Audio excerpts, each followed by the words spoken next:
बिस्मिल्लाहिर्रहमानिर्रहीम। अस्सलाम वालेकुम माय डियर ऑडियंस। उम्मीद करती हूँ आप तमाम लोग खैरियत से होंगे और बहुत ही अच्छे तरीके से अपनी अपनी पढ़ाई कर रहे होंगे और इसी तरह कंसिस्टेंट रहे बच्चों। बिकॉज़ कामयाबी जो है वो एक सडन या अचानक तब्दीली नहीं होती, ठीक है। ये बहुत टाइम से आहिस्ता आहिस्ता इंसान कामयाबी की तरफ जाता है और फिर वो सक्सेसफुल बनता है। ठीक हो गया। सो बच्चों, आज का जो हमारा डेली एमसीक्यूज एक्सप्लेनेशन का जो क्वेश्चन है वो क्वेश्चन नंबर 8 है। ठीक है। इस क्वेश्चन में आपको एक एरर फाइंड करना है, ठीक है, और फिर अपने करेक्ट ऑप्शन तक अप्रोच करना है। सो बच्चों, जैसे हमेशा मैं आपको कहती हूँ कि जब कभी भी आपको इंग्लिश का सवाल दिया जाए, लॉजिकल रीजनिंग का सवाल दिया जाए, तो what you all have to do कि आपको 2 टाइम्स उस सवाल को रीड करना है। हमेशा 2 टाइम्स उस सवाल को रीड करना है। अब this is not only for English and logical reasoning, you can implement it in all your subjects. कि आप अपने तमाम सब्जेक्ट्स में इस चीज़ को इम्प्लीमेंट कर सकते हैं कि आप अपने सवाल को 2 टाइम्स रीड करें, ठीक है। क्योंकि एक बहुत ही मशहूर फिलोसोफर है, उनका कहना है कि सवाल को समझ जाने का मतलब है कि आधा जो सवाल है वो आपने सॉल्व कर लिया, ठीक है। जब आप सवाल को अच्छी तरह समझ जाते हैं तो आप अपने आधे आंसर तक अप्रोच कर चुके होते हैं। चले अपने सवाल को रीड करते हैं। Identify the error in the sentence, ठीक है। सेंटेंस के अंदर आपने एरर को आइडेंटिफाई करना है। पहले हम सेंटेंस को रीड करते हैं। To succeed takes hard work and uncountable sacrifices, ठीक है। दोबारा रीड कर लेते हैं। टू सक्सीड, ठीक है, takes hard work and uncountable sacrifices, ठीक हो गया। तो अगर हम यहाँ पर चेक करें, ठीक है, तो टू सक्सीड लिखा हुआ है, मीन्स के, और हमारे ऑप्शंस में हमें गिवन है to succeed, takes, both A and B, none of these, ठीक है। तो अब बच्चों सवाल की एनाटमी पे आ जाते हैं। सवाल को ब्रोक करते हैं, तोड़ते हैं और देखते हैं कि बेसिकली सवाल के अंदर क्या चीज़ है और हमने किस तरह अपने करेक्ट ऑप्शन तक अप्रोच करना है। देखिए बच्चों, जब भी टू के साथ वर्ब की फर्स्ट फॉर्म लगी होती है तो मैंने आपको डिटेल में जो हमारे पेड लेक्चर्स हैं मैंने आपको कई दफ़ा पढ़ाया है कि टू प्लस वर्ब की फर्स्ट फॉर्म, ठीक है। जब हमारी वर्ब की फर्स्ट फॉर्म है तो उसे हम कहते हैं first form of the verb, first form of the verb. लेकिन इस वर्ब की फर्स्ट फॉर्म के साथ हमने इस टू का एडिशन किया, तो जब टू को इसके साथ ऐड कर दिया तो इसने एक नई अपनी पहचान बना ली जिसको इन्फिनेटिव का नाम दे देते हैं, ठीक है। अब पहले ये वर्ब थी, वर्ब की फर्स्ट फॉर्म थी। अब इसने जब अपने साथ टू को ऐड किया तो ये वर्ब की फर्स्ट फॉर्म और टू का एडिशन मिलकर इन्फिनेटिव बन गया, और इन्फिनेटिव हमेशा नाउन का फंक्शन करता है, ठीक है। फिर वो वर्ब नहीं रहता। अगर उसने वर्ब ही रहना था तो वो वर्ब की फर्स्ट फॉर्म बनकर रहता। उसने क्यों टू को अपने साथ ऐड किया? जब उसने टू को अपने साथ ऐड किया वर्ब की फर्स्ट फॉर्म में तो उसने अपना नाम बदल लिया, वो इन्फिनेटिव बन गया, और इन्फिनेटिव हमेशा एक नाउन का फंक्शन करता है। तो अब यहाँ पर ये जो टू प्लस वर्ब की फर्स्ट फॉर्म लिखी हुई है सक्सीड, ये इन्फिनेटिव है। अब बहुत सारे मेरे नालायक बच्चे कहेंगे कि मैम SUCCED तो वर्ब की थर्ड फॉर्म है, ठीक है। ये तो वर्ब की थर्ड फॉर्म है मैम। ये वर्ब की थर्ड फॉर्म नहीं है। अब आप लोगों को एक मसला आता है कि आपको किसी ने बताया ही नहीं है कि सक्सेस और सक्सीड में क्या डिफरेंस है। सक्सेस और सक्सीड में क्या डिफरेंस है। तो बच्चों अब गौर से सुनिएगा, ठीक है, ताकि मैं आपको डिटेल से ये चीज समझा सकूं।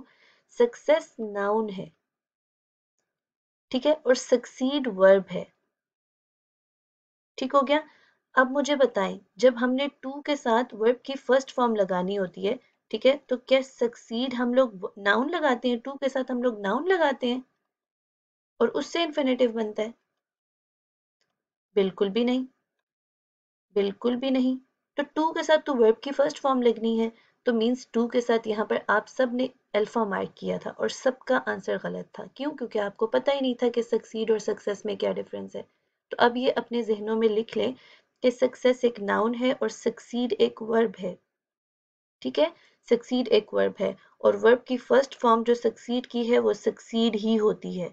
वर्ब की सेकंड फॉर्म जो सक्सीड की है वो है सक्सीडेड। वर्ब की थर्ड फॉर्म जो सक्सीड की है वो सक्सीडेड ही है।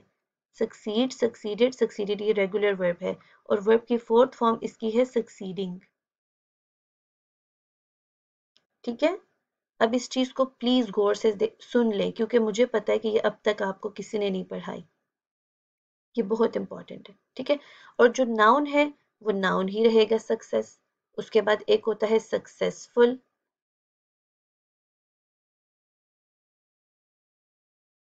वो एक एडजेक्टिव है, ठीक है। सक्सेसफुल मैन हमेशा नाउन से पहले लगता है तो वो एक एडजेक्टिव है। तो बच्चों ये मेन कॉन्सेप्ट है कि आपको ये पता होना चाहिए कि सक्सेस एक नाउन है, ठीक है, और सक्सीड एक वर्ब है। और एज अ वर्ब इसकी जो 4 टाइप्स हैं, ठीक है, उसमें इसकी फर्स्ट फॉर्म होती है सक्सीड्स, सेकंड फॉर्म होती है सक्सीडेड, थर्ड फॉर्म होती है सक्सीडेड, फोर्थ फॉर्म होती है सक्सीडिंग। और अगर फिफ्थ फॉर्म की आप बात करें तो फिफ्थ फॉर्म क्या होती है? मैंने आपको पेड लेक्चर्स में डिटेल से पढ़ाया है कि फर्स्ट फॉर्म को हम कहते हैं प्रेजेंट प्लूरल, प्रेजेंट प्लूरल, ठीक है। तो इसके साथ से एस हटा दो, ये सक्सीड होगी। जबकि फिफ्थ फॉर्म क्या होती है? सक्सीड्स, जिसको हम लोगों ने क्या पढ़ा है? Present singular. फिफ्थ फॉर्म को हम कहते हैं कि ये प्रेजेंट सिंगुलर होती है, और जो फर्स्ट फॉर्म होती है वो प्रेजेंट प्लूरल होती है। तो प्लूरल के साथ हम एस नहीं लगाते, इसलिए मैंने बोला सक्सीड। टू के साथ सक्सीडेड, थर्ड फॉर्म के साथ सक्सीडेड, फोर्थ फॉर्म के साथ सक्सीडिंग एंड फिफ्थ फॉर्म के साथ सक्सीड्स, ठीक है। अब आप लोगों ने डिफरेंट फॉर्म ऑफ वर्ब्स पढ़ी होंगी, डिफरेंट तरीके से पढ़ी होंगी, वो मुझे नहीं पता, लेकिन मैं अपने बच्चों को अपने पेड लेक्चर्स में इंट्रोडक्शन से जब स्टार्ट लेती हूँ तो मैं उनको वर्ब्स की टाइप से, वर्ब्स से, सब्जेक्ट से, ऑब्जेक्ट से पढ़ाना शुरू करती हूँ, ठीक है।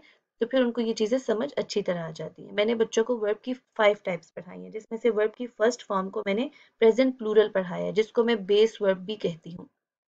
और बेस वर्ब का मतलब होता है without S N E S. तो इस वजह से जब टू के साथ वर्ब की फर्स्ट फॉर्म लगी होती है तो फिर हम उसको इन्फिनेटिव का नाम देते हैं, और इन्फिनेटिव नाउन का काम करती है, ठीक है। इन्फिनेटिव क्या होती है कि वर्ब की फर्स्ट फॉर्म अपने लिए एक पार्टनर तलाश करता है जिसका नाम टू होता है। जब वो वर्ब की फर्स्ट फॉर्म टू के साथ कनेक्ट हो जाती है तो इनका एक रिश्ता बन जाता है, एक जोड़ी बन जाती है, उस जोड़ी को हम इन्फिनेटिव का नाम देते हैं। और ये इन्फिनेटिव दुनिया में अपना फंक्शन नाउन की तरह परफॉर्म कर रही होती है, ठीक है। तो अब आप आ जाएं अपने सेंटेंस पर। तो यहाँ पर अगर आप देखें तो आपको लिखा हुआ मिला टू सक्सीड, तो मीन्स के टू सक्सीड बिल्कुल ठीक है, बिकॉज टू के साथ वर्ब की फर्स्ट फॉर्म होती है और ये इन्फिनेटिव है, एंड सक्सीड वर्ब की फर्स्ट फॉर्म ही है। तो बिल्कुल करेक्ट है अल्फा, अल्फा हमारा ऑप्शन नहीं है, ठीक है, अल्फा बिल्कुल करेक्ट है। अब आगे देखें। अब हमने कहा कि हमारा इन्फिनेटिव जो होता है वो नाउन का काम करता है, तो नाउन यहाँ पे टू सक्सीड क्या है? सिंगुलर है। तो मीन्स यहाँ पे वर्ब क्या आएगा? टेक्स। टू सक्सीड, ठीक है, कामयाब होने के लिए टेक्स लेता है, तो टेक्स भी बिल्कुल ठीक है, ये भी हमारा एरर नहीं है, ठीक है। टू सक्सीड हमारा एक वर्ड सिंगुलर नाउन एक्ट कर रहे हैं यहाँ पे, ठीक है, तो टेक्स इसके लिए ठीक है। Hard work and uncountable sacrifices, तो मुझे बताएं इसमें आपको कहाँ पे कुछ दूसरा एरर नजर आ रहा है? कहीं पर कुछ भी नजर नहीं आ रहा। क्यों? क्योंकि यहाँ पे दूसरा एरर है ही नहीं, बल्कि इसका correct option none of these है, कोई एरर इसमें एग्जिस्ट ही नहीं कर रहा, ठीक है। When I share this MCQ in my community, आप सब ने गलत मार्क किया, एंड आई वाज शॉक्ड कि किस तरीके से एक एफएससी के बच्चे को सक्सेस एंड सक्सीड का मतलब पता नहीं हो सकता। लेकिन ये आपका कसूर नहीं है, आपका कसूर नहीं है, इंग्लिश को निग्लेक्ट ही इतना किया जा रहा है। और अगर कोई पढ़ा भी रहे तो वो सिर्फ आपको कौन से टॉपिक्स पढ़ा रहा है? सब्जेक्ट वर्ब एग्रीमेंट, ठीक है, कंडीशनल सेंटेंसेस, सेंटेंस टाइप जी। एकेडमी आपका कोर्स कंप्लीट हो गया, आप जाएं। ऐसा नहीं है। हम अगर अपने सेशन में 10 लेक्चर्स पार्ट ऑफ स्पीच के पढ़ा रहे हैं, ठीक है, पार्ट ऑफ स्पीच पर अगर मैं अपने 10 लेक्चर्स, पर लेक्चर या तो 2 आवर्स का है या 1.5 आवर्स का है, अगर हम अपने सिर्फ और सिर्फ पार्ट ऑफ स्पीच पर, और साथ में 2 लेक्चर्स मिला लो, एक इंट्रोडक्शन का और दूसरा जो है हमारा, ठीक है, वो overview of parts of speech का, अगर हम वो पढ़ा रहे हैं तो हम ऐसे तो नहीं पढ़ा रहे, हमें पता है कि इंग्लिश की रग कहाँ से पकड़नी है, उसको कहाँ से लीड करना है, उसे किस तरफ लेकर जाना है, ठीक है।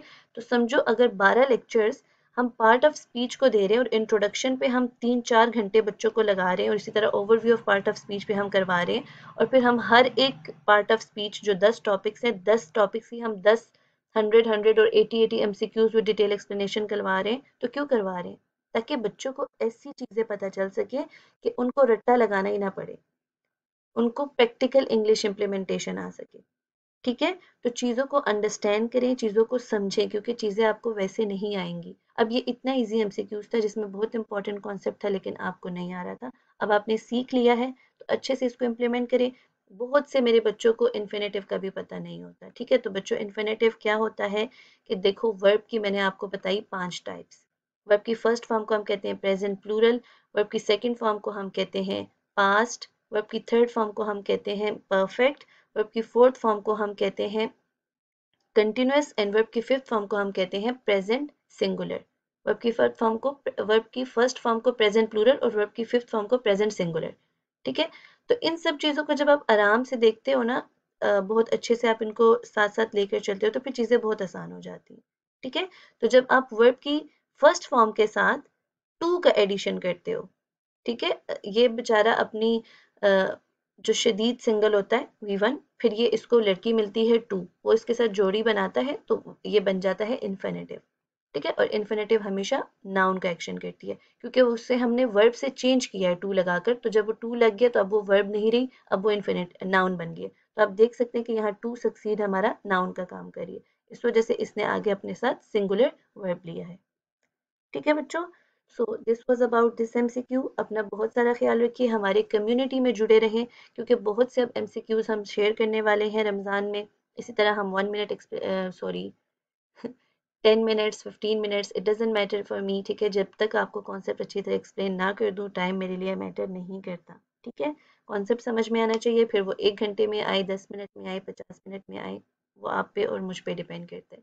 ठीक है, सो कम्युनिटी में जुड़े रहें, मैं कम्युनिटी का लिंक डिस्क्रिप्शन में डाल दूंगी। साथ में don't forget to follow us on our Instagram. ठीक है, वहाँ पर हम लोग डेली कुछ ना कुछ शेयर करते हैं, तो वहाँ पे भी हमें फॉलो करें। और अपना बहुत सारा ख्याल रखें, अच्छी तरह पढ़ते रहें, रमज़ान चल रहा है, अल्लाह ताला की इबादत भी करते रहें, हमें अपनी दुआ में भी याद रखें। अल्लाह हाफ़िज़।